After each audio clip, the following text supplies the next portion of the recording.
have expressed hope that the Iranian people will be able to take back control of their country. But they face a deep-rooted security force in the IRGC, the Iranian Revolutionary Guard Corps, hundreds of thousands strong, and tens of thousands more in volunteer militia who exist purely to suppress dissent. Earlier this year, we saw anti-government protests violently pushed down.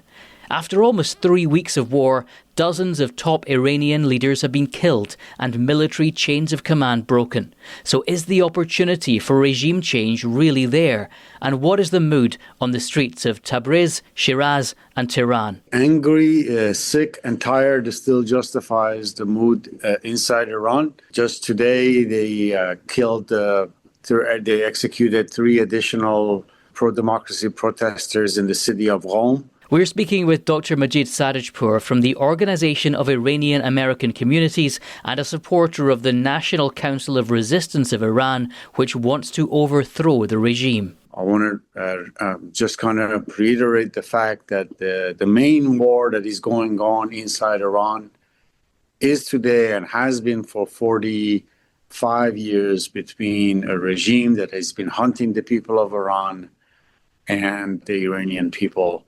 And that struggle will continue, and those feelings will remain as long as the IRGC and this regime is in power. What are you hearing from inside Iran, from ordinary people, and how hard has it been to get communication since the start of Operation Epic Fury? I think it's been spotty, but there has been contact between certainly my own family and others I'm aware of. For the most part, it's military sites that are being hit. I am near certain that there is significant collateral damage, and we are where we are. It's because for the past 45 years, Western governments justified concessions to this regime under the illusion and the thought that this will help moderate their behavior. Instead, they turned this regime into a monster, massacring protesters in the streets and killing political prisoners in Iran and pursuing nuclear weapons. And the rest we know very well about, which is external outside of Iran nuclear weapons and missiles program and the proxy program that the regime has had, terrorism that is unfortunately blackmailing the international community. What's your opinion on the effect of so many Iranian leaders have been killed during Operation Epic Fury so far? Is that changing the prospects for a peaceful and more open and freer Iran?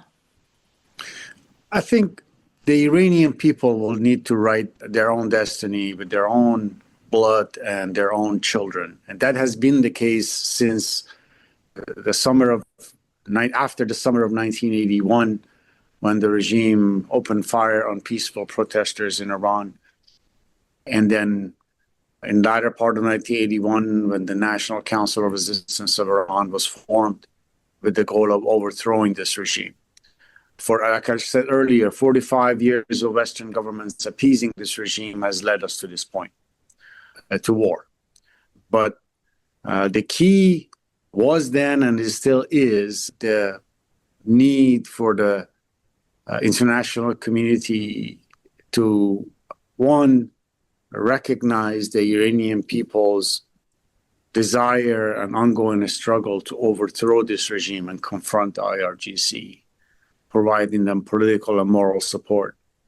Two, it is important for the free world, for the prospects of peace and prosperity you mentioned, is for the international communities to recognize the National Council of Resistance of Iran, which, by the way, just on the very first day of this conflict, announced the provisional government that was announced by Maryam Rajavi, the president-elect of the National Council of Resistance of Iran. But there is still more to be done. Western nations, instead of appeasing the regime or negotiating with it, still should close the regime's embassies, end this diplomatic dance with the Ayatollahs once and for all. I think that's when you will start seeing real change take place inside Iran. I remind policymakers and the public what I remind myself, that this regime will not come to its knees with bombs falling on it. This regime has to be fought with on the ground, and that's why myself included, our community supports the National Council of Resistance of Iran, because this regime is incapable of reform and must be overthrown. And to end this crisis, you need foot on the ground. You need people who have been fighting this regime and have experience fighting this regime. And that's why I support the National Council of Resistance of Iran, because there exists really already in Iran a disciplined, combat-ready force. Those are the MEK resistance units inside Iran across all 31 provinces.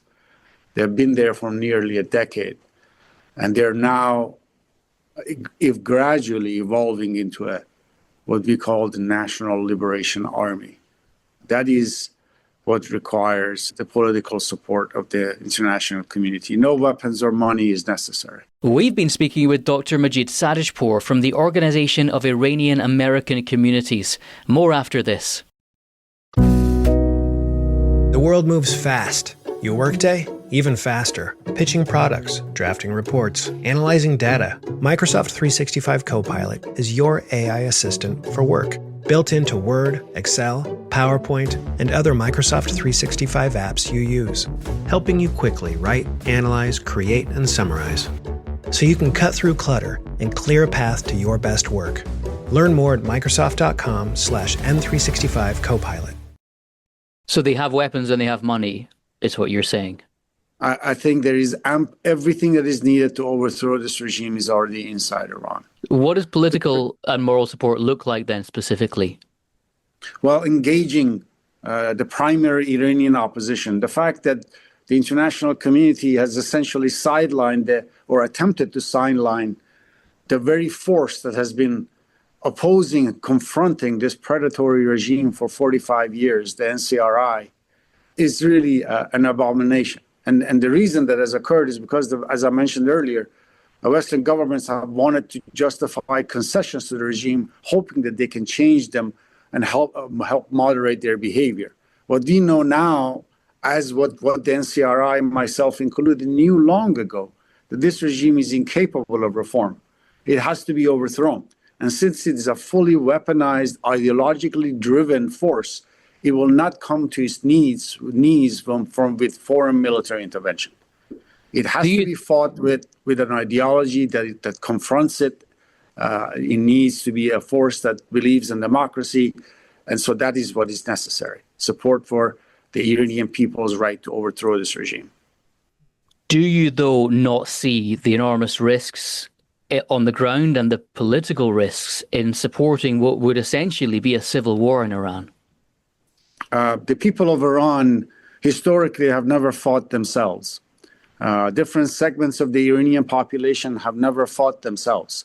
There has been the side of the Iranian people, and there have been always the side of the oppressors. Over the past 100 years, more than 100 years, Iran has been ruled by monarchs that were installed by foreign powers.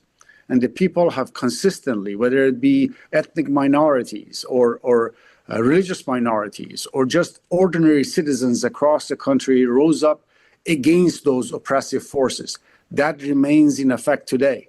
The people of Iran rose up throughout the 1950s and 60s to try to establish a representative government, and then fought to overthrow the single-party dictatorship or monarchy. That was the fight that was going on inside Iran that led to the 1979 revolution. And since the 1979 revolution, they've been fighting an oppressive force that has been ruling over them in the theocracy that is in Iran. When that changes, if that changes, the war would still be between the oppressive forces, whoever they may be, from outside or inside Iran, and the people of Iran. It will not be a civil war, has never been, between the people of Iran fighting each other.